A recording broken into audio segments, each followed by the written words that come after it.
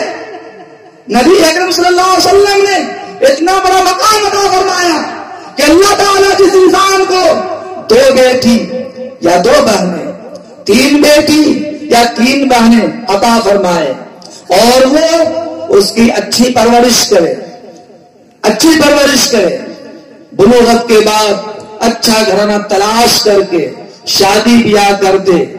روایت میں ہے حضور نے فرمایا جنت میں وہ میرے ساتھ ہوگا، اور ایک روایت میں یہ ہے کہ وہ مجھ سے اتنا قریب ہوگا جتنا کہ ان دونوں انگلیوں کے درمیان میں فاصلہ پایا جاتا ہے۔ لڑکوں کے بارے میں نہیں، لڑکیوں کے بارے میں، بیٹیوں کے بارے میں، بہنوں کے بارے میں یہ کہا گیا ہے۔ مردوں کے بارے میں نہیں کہا کہ جو مرد صرف 5 وقت کی نماز ادا کر لے، رمضان کو روزہ رکھ لے، جنت میں چلا جائے گا، کوئی ذکر نہیں ہے۔ لیکن عورتوں کے بارے میں یہ ذکر موجود ہے۔ چنانچہ مشکات شریف جز نمبر 2 صفحہ نمبر 509 حدیث نمبر 3093 پر حضرت انس رضی اللہ تعالیٰ عنہ کی روایت ہے، عن انس رضی اللہ تعالیٰ عنہ قال قال رسول اللہ صلی اللہ علیہ وسلم ان المرأة اذا صلت خمسها وصامت شهرها واحسنت فرجها وأطاعت بالها فلتدخل من أي أبواب الجنة شاءت۔ ہمارے اور آپ کے آقا تاجدار مدینہ محمد عربی صلی اللہ علیہ وسلم نے ارشاد فرمایا، میری ماں بہنیں اچھی طرح دھیان دے اس بات پر، حضور نے فرمایا جو عورت 5 وقت کی نماز ادا کرے، ان المرأة اذا صلت خمسها، 5 وقت کی نماز ادا کرے، فجر کی نماز، ظہر کی نماز، عصر کی نماز، مغرب کی نماز، عشاء کی نماز، 5 وقت کی نماز ادا کر لے، چاہے تہجد پڑھے یا نہ پڑھے، نفل پڑھے یا نہ پڑھے، اوابین پڑھے یا نہ پڑھے، اشراق پڑھے نہ پڑھے، 5 وقت کے فرائض ادا کر لے۔ وصامت شہرها، رمضان کا مہینہ آئے رمضان کا روزہ رکھ لے، محرم کا روزہ رکھے نہ رکھے، شعبان کا روزہ رکھے یا نہ رکھے، کوئی ذکر نہیں ہے، صرف کہا گیا وصامت شہرها، ماہ رمضان کے روزے رکھ لے، واحسنت فرجها، اپنی عزت و آبرو کی نگہبانی کر لے، اپنی شرمگاہ کی حفاظت کر لے۔ سر کا کھولنا حرام، سر کا کھولنا حرام، عورت کے لیے نماز کی حالت میں دونوں ہتھیلی، دونوں قدم، چہرے کا کھولنا جائز ہے۔ اس کے علاوہ سر کے بال کھل جائیں، یہ حصہ ہاتھ کا کھل جائے، یا پیٹ کا حصہ، یا گھٹنے کے نیچے والا حصہ، یا اور کوئی حصہ کھل جائے، یاد کر لیجئے یہاں تک کہ بال 1/4 مقدار میں اگر کھل جائے نماز فاسد ہو جائے گی۔ صرف شرمگاہ کے حفاظت سے مطلب نہیں ہے، عزت و آبرو کی حفاظت کرنا، پردہ اختیار کرنا ہے۔ اگر کوئی عورت گھر سے باہر نکلتی ہے سر کے بال کھلے ہوئے ہیں، سر کے بال کھلے ہوئے ہیں، حدیث میں آتا ہے جب تک سر کے بال کھلے رہیں گے اللہ کی لعنت برستی رہے گی، جتنے لوگوں کی نگاہ پڑے گی سبھی کا گناہ اس کے سر پہ لاد دیا جائے گا۔ فیشن کا زمانہ عجیب،